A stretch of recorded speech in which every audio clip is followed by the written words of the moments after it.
Hello guys, तो स्वागत है आप सभी का NEET light speed revision series में। और हम देखेंगे cell cycle and cell division. बिल्कुल बेसिक से 100% सारी चीजें कवर होंगी। और दोस्तों इससे बार नीट 26 में क्वेश्चन नहीं आएगा, मैं गारंटी के साथ लिख के दे सकता हूँ। और आप वीडियो को लाइक करके चैनल को सब्सक्राइब कर दीजिएगा। आप चैनल पर नए हैं, बिल्कुल 100% तरीके से रिवीजन होगा, कम टाइम में, टिप्स एंड ट्रिक नेमोनिक के साथ में। तो चलिए शुरू करते हैं। Cell cycle and cell division हम यहाँ पर देखेंगे। तो दोस्तों देखो, डिवीजन ऑफ सेल के दौरान डीएनए रेप्लिकेट होगा, ग्रोथ टेक प्लेस होगा एक कोऑर्डिनेटेड वे में, ताकि दोस्तों करेक्ट डिवीजन हो सके जीनोम के साथ में। ठीक, अब इसमें कुछ फेजेस आते हैं, जैसे इंटरफेज, एम फेज, ठीक है। और इंटरफेज जिसको हम रेस्टिंग फेज भी बोलते हैं। और इसमें क्या होता है, सेल प्रिपेयर करता है डिवीजन के लिए, both cell growth and DNA replication के लिए। और ये सबसे लॉन्गेस्ट फेज होता है, 95% मतलब सेल साइकिल का यही जो है वो ड्यूरेशन कवर करता है। और एम फेज जिसको माइटोसिस फेज बोलते हैं दोस्तों। और ईस्ट को डिवाइड करने में लगभग 90 मिनट लगते हैं। ठीक, और start with nuclear division, karyokinesis, और इंड होगा साइटोकाइनेसिस के साथ में। और एक्चुअल डिवीजन यहाँ पर होगा, जो कि इंटरफेज का ही पार्ट है, G1, जिसको हम गैप वन फेज भी बोलते हैं। और ये क्या होता है, इंटरवल होता है between mitosis and initiation of DNA replication के बीच में। और मेटाबॉलिकली एक्टिव होता है, कंटिन्यूअस ग्रोथ होगा, और ये रेप्लिकेट नहीं करेगा डीएनए को। ठीक है, G1 स्टेज के यहाँ पर सेल ग्रोथ दिखाया गया है। और एस फेज दोस्तों इंटरफेज का ही पार्ट है, इसको सिंथेसिस फेज के नाम से भी जानते हैं। इसमें सिंथेसिस होगा और रेप्लिकेशन होगा। डीएनए डबल हो जाएंगे पर सेल, जैसे 2C से 4C हो जाएंगे क्रोमेटिड। और नंबर इंक्रीज हो जाएगा, no increase in chromosome number. अगर 2n है क्रोमोसोम तो 2n ही रहेगा, ठीक है, जैसे यहाँ पर। लेकिन डीएनए इंक्रीज हो जाएगा, मतलब उसका नंबर। एनिमल में रेप्लिकेशन होता है इन न्यूक्लियस, सेंट्रियोल डुप्लीकेट होगा साइटोप्लाज्म में, जैसे कि यहाँ पर दिखाया गया है। G2 फेज दोस्तों इंटरफेज का पार्ट है। इसमें प्रोटीन सिंथेसिस होगा, प्रिपरेशन होगा माइटोसिस का, सेल ग्रो कंटिन्यू चालू रहेगा। पर G0 फेज दोस्तों एक क्वासिएंट फेज जिसको हम बोलते हैं। इसमें क्या होता है, cell that do not divide further, cell divide नहीं करेगा, आगे एग्जिट करेगा, G1 फेज को एंटर करेगा। एंड इनएक्टिव स्टेज जिसको हम क्वासिएंट स्टेज बोलते हैं, G0 से रिप्रेजेंट करते हैं, जो कि सेल साइकिल का है। इसमें क्या होगा, सेल मेटाबॉलिकली एक्टिव होगा but no longer proliferate unless called on to do. जब तक कुछ न कहा जाता तब तक वो ऐसा ही रहेगा, पर मेटाबॉलिकली एक्टिव रहेगा। और हार्ट सेल दोस्तों डिवाइड नहीं होते हैं। एम फेज की बात करें दोस्तों, इसमें आपको ट्रिक में बता देता हूं। तो एम फेज में कई पार्ट होता है, जैसे ये होता है आपका PMAT, PMAT, prophase, metaphase, anaphase, telophase, PMAT, ये निमोनिक्स है। और ये क्या होता है, फर्स्ट स्टेज कार्योकाइनेसिस का माइटोसिस में फॉलो करता है S1 एंड G2 को। इसमें क्या होगा दोस्तों, अनटेंगल्ड प्रोसेस दिखाया गया आपको, जो क्रोमोसोम मटेरियल कंडेंसेशन हो रहा है, यहाँ पर क्रोमोसोम मटेरियल कंडेंस हो रहा है। सेंट्रोमियर फाइबर होंगे इसमें, माइटोटिक अपार्टस जो कि 2 एस्टर के साथ स्पेंडल फाइबर भी यहाँ पर लगा हुआ होगा, और रेडिएट करेगा माइक्रोट्यूब्यूल एस्टर को। और इसमें इंड ऑफ प्रोफेज इसको भी बोलते हैं हम, ठीक है। इसमें क्या होगा, सेल व्यू होगा under microscope but do not show Golgi या nucleus and nuclear envelope. Prophase के बाद मेटाफेज आ जाते हैं हम। इसमें क्या होगा, डिसइंटीग्रेशन होगा न्यूक्लियर एनवेलप का, एनवेलप मतलब उसकी कवरिंग की, और मार्क करेगा स्टार्ट ऑफ सेकेंड फेज को, ठीक है। इसमें कंडेंसेशन कंप्लीट होगा। अंडर माइक्रोस्कोप में हम देख सकते हैं, इसकी मॉर्फोलॉजी को स्टडी कर सकते हैं, बेस्ट स्टेज होता है मॉर्फोलॉजी को स्टडी करने का। और इसमें क्या होगा, स्पिंडल फाइबर अटैच होगा काइनेटोकोर से, और सेंट्रोमियर मूव चला जाएगा कहाँ, स्पिंडल इक्वेटर की तरफ चला जाएगा। इसमें काइनेटोकोर देख पा रहे होंगे, यहाँ पर है, सेंट्रोमियर है, ठीक। और ये मेटाफेजिक प्लेट है, स्पिंडल फाइबर, ये सब है। ये मेटाफेज में दिखाया गया है क्रोमोसोम को। एनाफेज की बात करें दोस्तों हम, इसमें क्या होगा, सेंट्रोमियर स्प्लिट करेगा एक साथ में साइमल्टेनियसली, एंड क्रोमेटिड सेपरेट हो जाएगा। 2 डॉटर क्रोमेटिड माइग्रेट करेंगे टुवर्ड 2 अपोजिट पोल की तरफ।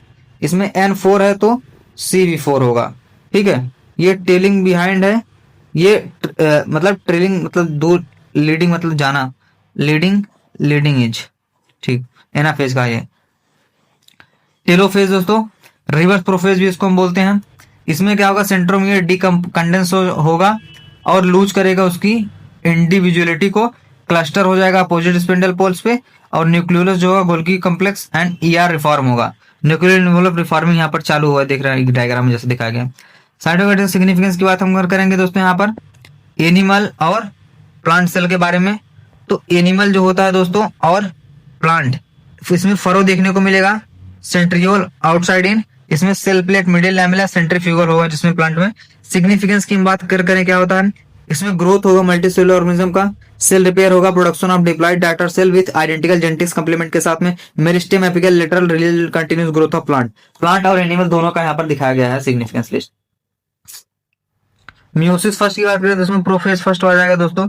इसमें क्या होता है, स्पेशलाइज्ड डिवीजन होगा रिड्यूसिंग क्रोमोसोम नंबर का by half haploid daughter cell N, और इसमें कुछ पार्ट होता है जैसे लेप्टोटीन जाइगोटीन और डिप्लोटीन, लेप्टोटीन जाइगोटीन, पैकेटीन और डिप्लोटीन डाइकाइनेसिस। इसके लिए ट्रिक है दोस्तों, लहरती जुल्फों पे दिल दीवाना, ठीक है, लहरती लेप्टोटीन या फिर जुल्फो जाइगोटीन पे पैकेटीन दिल डिप्लोटीन दीवाना डाइकाइनेसिस, या फिर लाली जरा पानी देना, ये भी ट्रिक है, आप इसको याद कर सकते हैं, नेमोनिक्स है, ठीक है।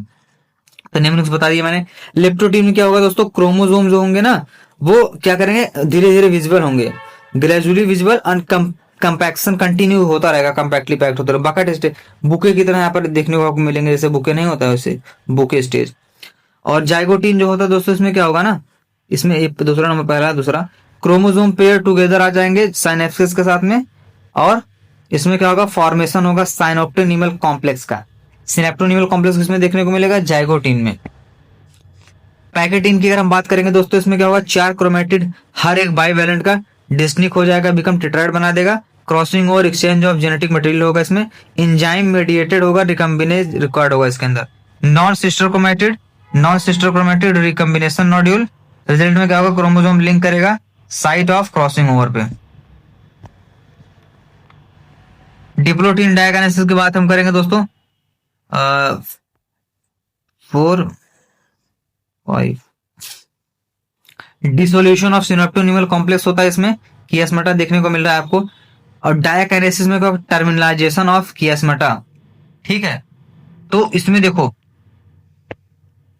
जाइगोटीन में क्या होगा, सिनेप्टोनिमल कॉम्प्लेक्स का फॉर्मेशन होगा, और डिप्लोटीन में क्या होगा, डिसोल्यूशन होगा सिनेप्टोनिमल कॉम्प्लेक्स और डाइकाइनेसिस में टर्मिनलाइजेशन होगा कियास्मेटा का। उस site of some vertebrates last month year इसी में रह जाते हैं, और न्यूक्लियोलस में डिसअपीयर होंगे, बाद में न्यूक्लियर इन्वेलप जो होगा वो ब्रेक डाउन हो जाएगा। Metaphase first to telophase first, metaphase first, anaphase first, telophase first and interkinesis. इसमें क्या होगा, पेयर अलाइन होंगे, not single chromosome differ from mitosis, homologous chromosome separate हो जाएंगे, सिस्टर क्रोमेटिड दोस्तों मतलब जुड़ा रहेगा।